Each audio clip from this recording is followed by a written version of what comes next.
Ibintu bituma umugabo atakaza icyubahiro.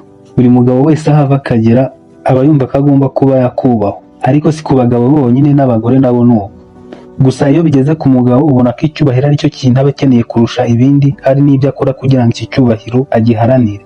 Ku rundi ruhande usanga hari ubwo umugabo wubahwaga n'abantu bose atangiye kugenda asuzugurwa, mbega cya cyubahiro cye kikagenda gitakara gake gake. Ibyo biterwa n'iki? Hari ibintu cyangwa ingeso umugabo atangira gukurura bigatangira gutuma asuzugurwa kandi yari umuntu wubahwaga muri sosiyete. Nibyo tugiye kurebera hamwe muri kiganiro cy'uyu munsi, ariko tukarebera hamwe igice cya mbere kigizwe n'ibintu 5. Murakaza neza, ngiye ugutegura nkanakugezaho nitwa Ernest. Wibagirwe kugenda udakoze subscribe niba utarayikora. Ikintu cya mbere gituma umugabo atakaza icyubahiro cyiwe ni ukudafata inshingano.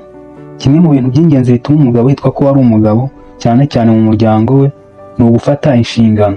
Mu buzima busanzwe umugabo yubahwa cyane cyane iyo ari umuntu ugaragaza ko ashobora kwita ku byo areberera cyangwa ku byo yiyemeje gukora nko mu kazi, byagera mu muryango ho bikaba akarusho. Ariko iyo atangiye kwirengagiza ibyo, ibintu bitangira guhinduka, n'ibyo yakoze bigatangira kuba imfabusa. Niyo mpamvu umugabo utangiye guhinduka uko yitwaraga nko mu rugo, ukabona ntagihahira urugo, cyangwa se no mu kazi ukabona ntabwo agikora inshingano ze nk'uko yazihawe. Ikiba cyakurikiraho ni ugutangira gutakarizwa icyubahiro yari afitiwe n'abamugaragiye. Niba rero uri umugabo cyangwa umusore, nagira ngo wumve ko ugomba kumva ko inshingano ufite nk'umugabo ari izawe nta wundi muzisangiye. Icyo gihe niwirengagiza inshingano, uzamenye yuko icyubahiro cyawe kizagenda gitakara gake gake.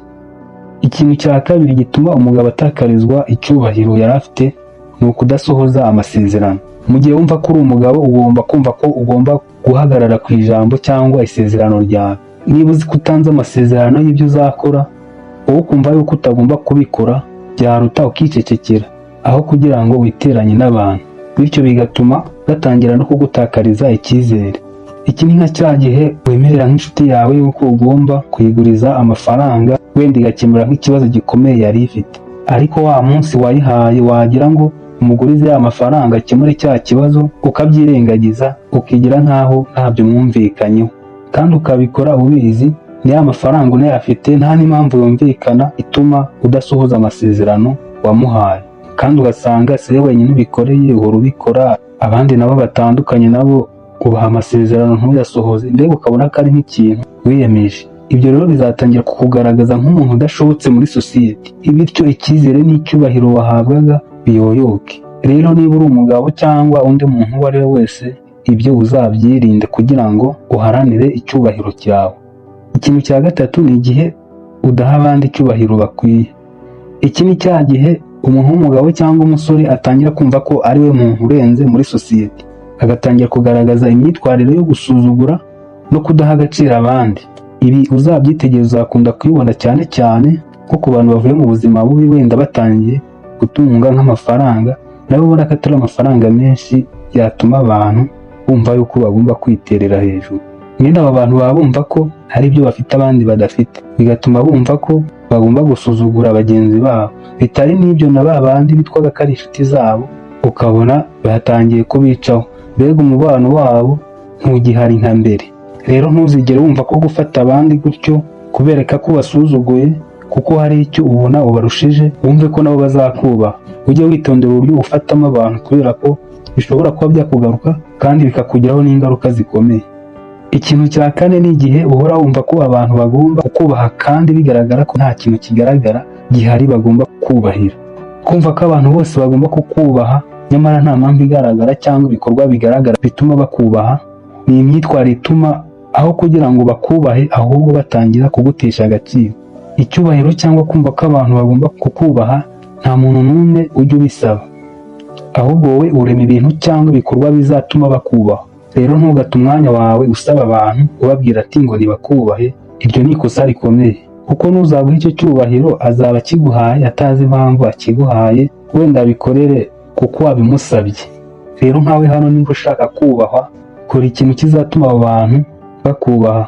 Wubake ibigwi maze urebe ko icyubahiro kitazizana utarinze kubwira abantu ngo bakubahe. Ikintu cya gatanu ari nacyo nasorezaho muri ibi bintu 5 nabateguriye, bituma umugabo icyubahiro cyiwe gitakara.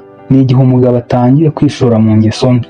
Iki ni cya gihe umuntu wafatwaga nk'umuntu wubashywe muri sosiyete yatangiye kwishora mu bikorwa bibi nk'ubusambanyi, ubujura, ubusinzi bukabije n'ibindi bikorwa ubona ko bigayitse. Umugabo cyangwa umusore ukora bino bintu si n'icyubahiro gusa azatakaza, ahubwo azaba ari kwikururira n'izindi ngaruka zishingiye ku buzima bwe, kuko ibi ni ibikorwa bishobora no gushyira ubuzima bw'umuntu mu kaga. Niyo mpamvu niba ugiye gukora ibi bikorwa wafatwaga nk'umuntu ukomeye muri sosiyete aho utuye, ujye wumva ko uretse no gutakarizwa icyubahiro ushobora no guhuriramo n'ibindi bibazo bikomeye bishingiye ku buzima bwawe. Rero ujye utekereza kabiri mbere yo kwishora muri ibi bintu nakwita ko ari ingeso mbi. Ngibyo rero ibintu cyangwa ingeso zigeze kuri 5 zituma umugabo cyangwa undi muntu atangira gutakarizwa icyubahiro yari afite.